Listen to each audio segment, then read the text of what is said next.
আমার মনে হচ্ছে যে এটা আমার কাছে শিউরে ওঠার মতো একটা তথ্য যে ইলিশ মাছ নদীগুলো ভরাট হওয়ার কারণে বা নানাভাবে দখল হওয়ার কারণে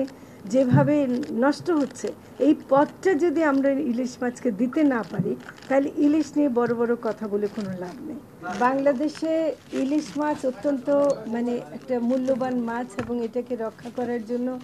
আসলে এটা বৈজ্ঞানিকভাবেও নির্ধারণ করা হয় এবং বিশেষ করে মা ইলিশকে যে রক্ষা করার জন্য তার যে সময়টা বিশেষ করে এবার আসছে সেটা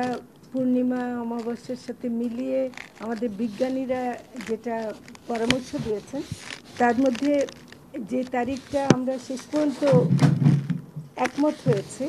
সেটা হচ্ছে, আমি সবার পক্ষ থেকে যদি বলতে পারি, সেটা হচ্ছে 13ই অক্টোবর থেকে 3রা নভেম্বর। আমি মনে করি যে আমি এতক্ষণ পর্যন্ত যে যুক্তিগুলো শুনলাম তাতে করে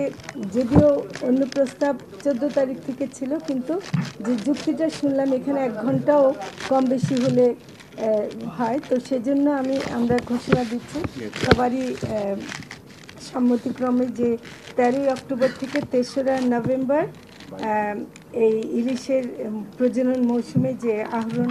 বন্ধের একটা নির্দেশনা থাকবে এবং এই সময় আমাদের যারা আইনশৃঙ্খলা রক্ষাকারী বাহিনী আছেন, নৌবাহিনী আছেন, আমাদের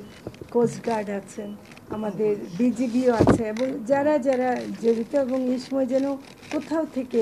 মাছ অন্য কেউ আহরণ না করতে পারে এবং আমাদের যারা জেলে সম্প্রদায় আছেন বা আহরণ করছেন, যারা এর উপর জীবিকা নির্বাহ করেন, তারা যেটা দাবি করেছেন এবং তাদেরকে দেয়া হয় একটা, তাদেরকে মাছের সময়টা দেয়া হয়, একটা সহায়তা দেওয়া হয়, যেহেতু তারা মাছ ধরতে পারবেন না, তাদেরকে একটা সহায়তা দেওয়া হয়। সেটা তারা দাবি করেছেন যে আরেকটু বাড়াতে।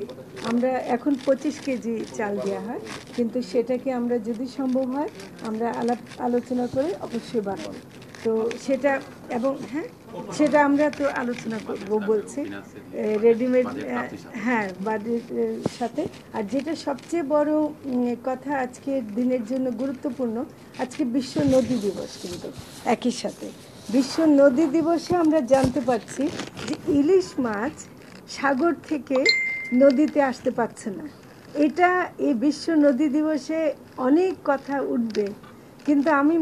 আমার মনে হচ্ছে যে এটা আমার কাছে শিউরে ওঠার মতো একটা তথ্য যে ইলিশ মাছ নদীগুলো ভরাট হওয়ার কারণে বা নানাভাবে দখল হওয়ার কারণে